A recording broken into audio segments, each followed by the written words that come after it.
लेकिन उस हरामजादे ने कितना बड़ा वो कमीना होगा और कैसे कुल खड़ा कीजिए। हम आपको वादा कर रहे हैं कि 24 घंटे के भीतर किसी बिल में होगा उसको टांग के लाकर थाने में पटक देंगे। वही क्या मांग है आपकी? मामले की जानकारी तो पूरे देवघर को है और पूरे बिहार को भी और पूरे झारखंड को है। और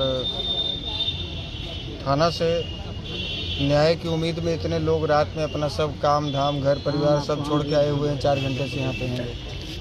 थाना प्रभारी अभी बाहर निकल गए। जब तक वो नहीं आएंगे तब तक हम लोग उनका इंतज़ार करेंगे। हम लोगों को शक है कि थाना प्रभारी और इस थाने के लोग अपराधियों के साथ हत्यारों के साथ मिले हुए हैं।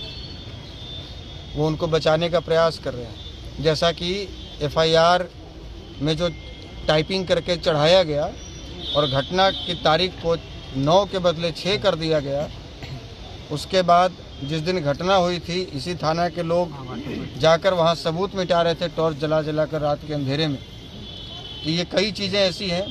उसके बाद हथियार लहराया गया जो कि CCTV में देखा। आपने भी देखा होगा, देखा कि नहीं देखा? आप बताइए ना। हाँ, जी, देखा है ना? जब आर्म्स लहराया गया है तो आर्म्स एक्ट लगना चाहिए ना।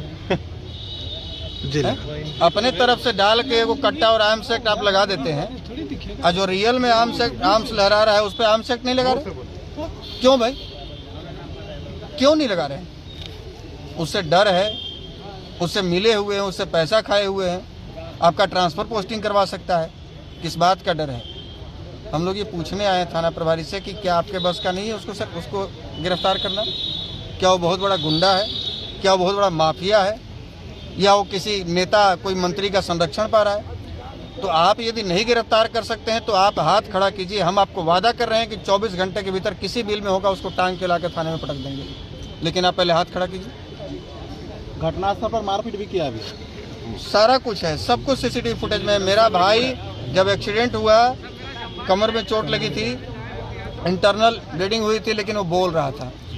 यदि तत्काल उसको हॉस्पिटल में ले जाया जाता, मानवता भी कहती है कि ठीक है हमसे यदि गलती हो गई तो हम उसको हाथ पैर जोड़ के भैया गलती हो गई, हम उसको हॉस्पिटल में पहले बचाएं। पहले बचाना जरूरी है। लेकिन उस हरामजादे ने कितना बड़ा वो कमीना होगा और कैसे कुल में वो पैदा लिया होगा और कैसे उसकी परवरिश हुई होगी उस राहुल चंद्रवंशी और चंदन चंद्रवंशी की।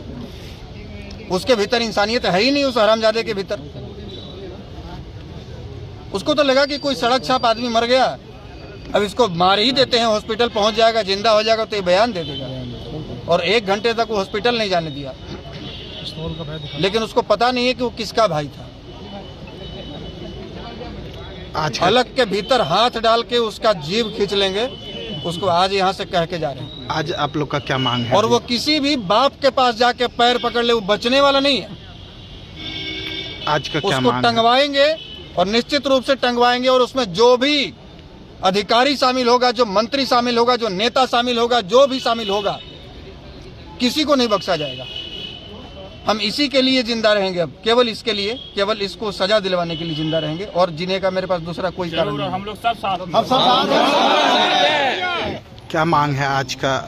अभी का भी मांग है थाना प्रभारी जो गलती की है जल्दी सुधार करें, नहीं तो सुधार करने का दूसरा तरीका अपनाएंगे।